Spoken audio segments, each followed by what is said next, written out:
Hi, there in Chicago, Mel here. The voice crying out from the wilderness of Malibu to lend that voice for your support and encouragement at your rally today. The Coalition for Canceled Priests. I mean, it's not hard to believe that there is now such a thing, as personally I know many priests who have been canceled. But not for the reasons you'd think. I mean, it's not like they did a hit and run drive and left the scene of the crime or embezzled church funds, stole the altar wine, or committed some other heinous crime. No, not at all. And who's persecuting them?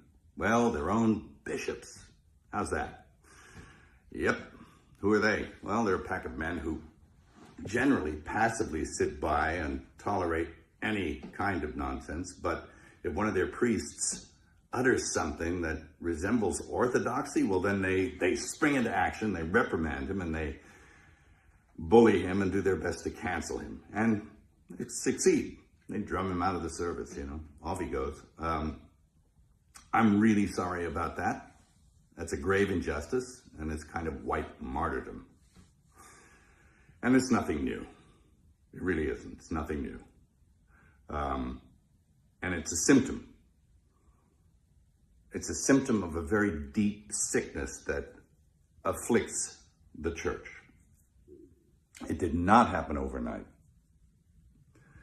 If anyone's familiar with the missives of Archbishop Vigano, he says that the seeds of erosion of the church were sown with the reforms of Vatican II, and I agree with him. He suggests even that we scrap the whole thing and go back and do it the way it was before.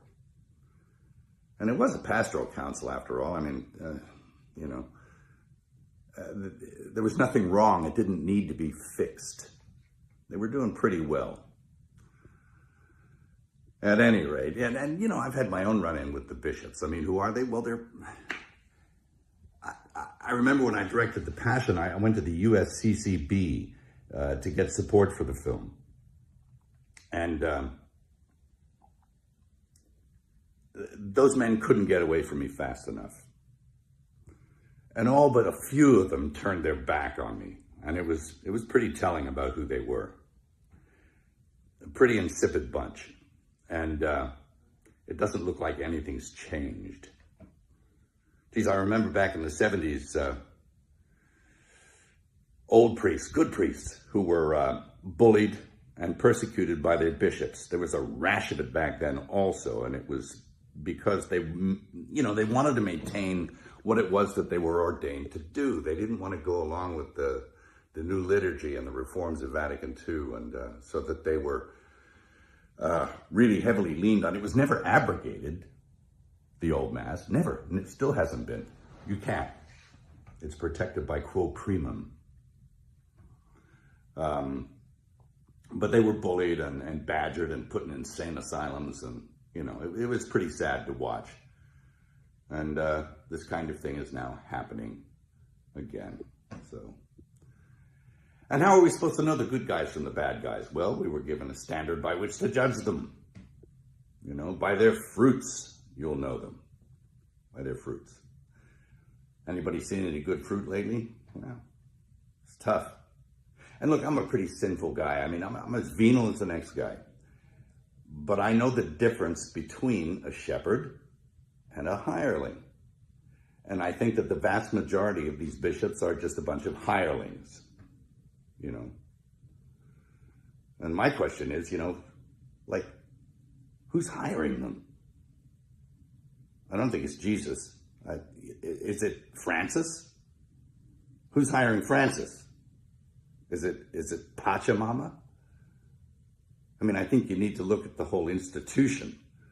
And, I'll quote Archbishop Vigano again in saying that he believes that there was a parallel counterfeit church set up to eclipse the real one. He's suggesting usurpation or an inside job. It seems that way. Anyway, of course we know the gates of hell will not prevail against it. The victory is God's, not ours. And it will flourish if we keep it in our hearts. It can flourish in our hearts and keep the faith. And that's what's going to happen. That's what I encourage you to do. Again, I'm sorry for your pain, the injustice. I'll definitely throw something in the hat to add my support. And God keep you and God bless you. Thank you.